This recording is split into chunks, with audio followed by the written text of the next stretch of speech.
Gundam.tk presents High Grade Gundam Age-3 Normal.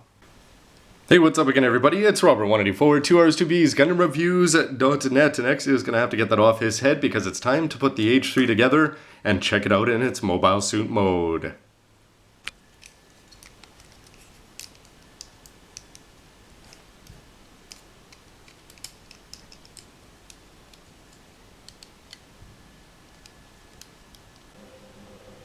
And when he's put together, I have to say that I'm a little bit surprised at just how not bulky he is. Yeah, he's got the thrusters in the back and no core fighter on, that'll be remedied in a minute. But overall, we've seen legs just this big, just as big on the double bullet, and the shoulders up there are not excessive if you took off the flaps. The forearm guards, well, a little bit bigger than the HGFC God Gundam and things like that. But outside of that, despite the similarities to the Double Zeta, he's really not the powerful monster that the line art seems to make him out to be, or at least a bulky one. With the core fighter on, you're not going to notice it all that much from the front except for that part that protrudes above the head. It's pretty easy to attach on because you've got that gray part which sort of bends out from the body, and then you can just put that on even though it actually is not really that tight to the back there. But overall, I'd say it's looking really good, especially those thrusters. These waist thrusters combined with these ones sticking out here. Remember that they can move independently is certainly going to add to his bulk. But I wouldn't say that he's going to be a lot bigger than the H1, but I don't think he's going to be that much bigger than the H2, at least upon first impression. For posability, you're able to bring the skirts forward so the legs can go up for a 90-degree kick, and the side skirts here, you're going to be able to bend that all the way up. For almost full splits, remember that this can rotate and pivot forward and back. For the waist here, you can move this around, but it just feels a little bit awkward because you've got the core fighter there on the back sort of just banging into things around those thrusters. The arms can still rotate around, you just have to sort of get them out of the way there, and the shoulders, remember, go up and down, forward and back. You've got these parts here with a 90-degree bend and about 45 for this one. And the arms are going to give you a very nice all the way up 180 there. And these can pivot around for whatever reason. For height comparison, here is the Age-3 next to his grandfather, the Age-1, which is really lighting up here in the natural light with that flat piece on the chest. Anyway, you can see that the Age-3 is going to have quite a bit of head height there. The shoulders are going to be a lot larger. And the legs, despite the fact that I thought they were a little bit skinny before, they are certainly more filled out. He's big, he's just not quite as big as I envisioned him to be. And how about proud Papa Assam? Well, anyway, it was sad that he wasn't able to see more of his son except his birth in the hospital. Or so it seems from the beginning of the anime anyway. And with the Age-2, you can see with the Normal's legs on here that they are going to be quite skinny. The blue feet are a nice trend there, and you've got some big, I'd say that the shoulders are about equal width if you don't count the binders. But with the binders on, the Age-2 is going to still look quite a bit wider overall, but the Age-3 is going to look a lot more top-heavy and have a suitable increase in height over the previous generation. For a similarly modern take, here's a 00 kit. It's the Sarah V Gundam painted up in black to be movie-ish, and you can see that the Sarah V is going to be quite a bit shorter than the Age-3 there, although this is certainly giving you the impression of it being a bulked-out power-type Gundam. And even though the Age-3 is a bit of a monster in the Age timeline, or so you'd think, next to the HGUC Unicorn Gundam Destroy mode here, all hulked out with that extra height that entails, you can see that the Unicorn in UC is certainly going to be taking the prize still for size and height.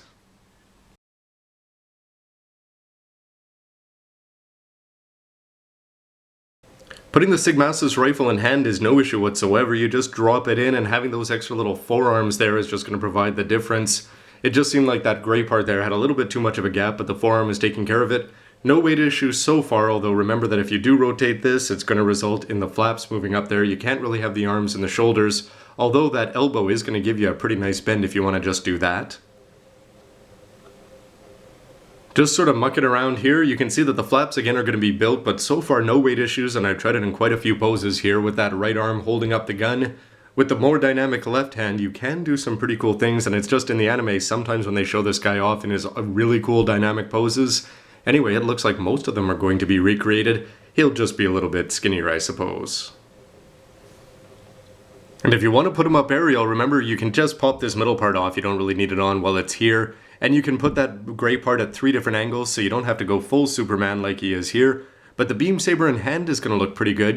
That forearm guard is not going to be as much of an issue as I thought at all. The thrusters you could pose a little bit more dynamically. And over here you can have the unicorn type where it's just stabbing out of the forearm guard.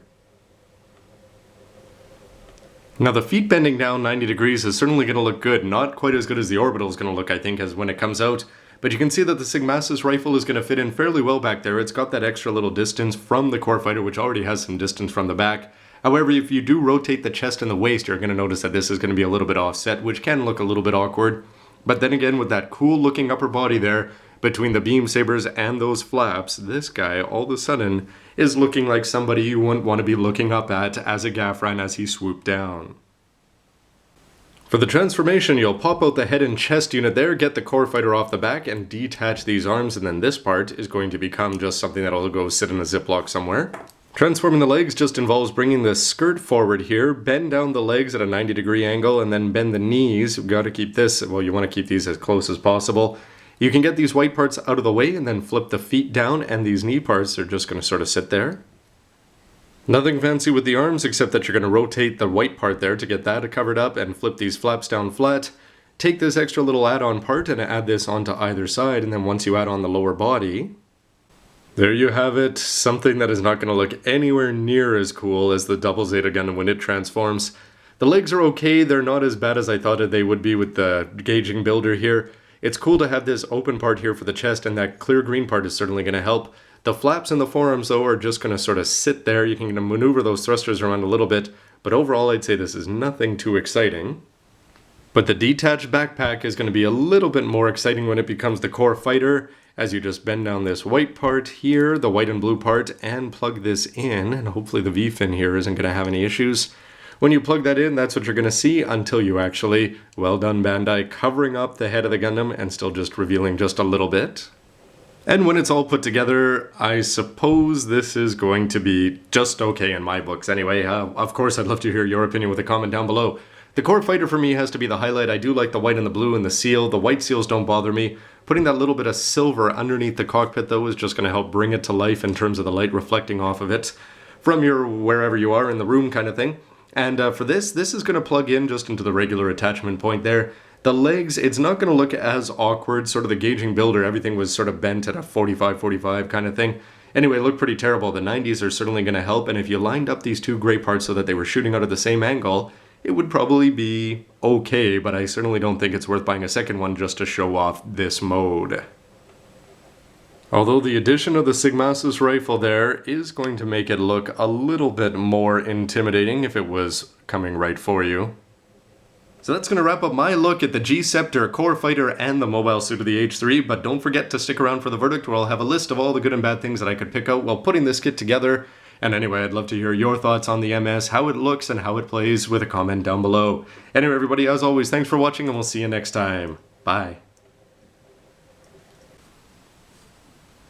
Meh. I've seen worse.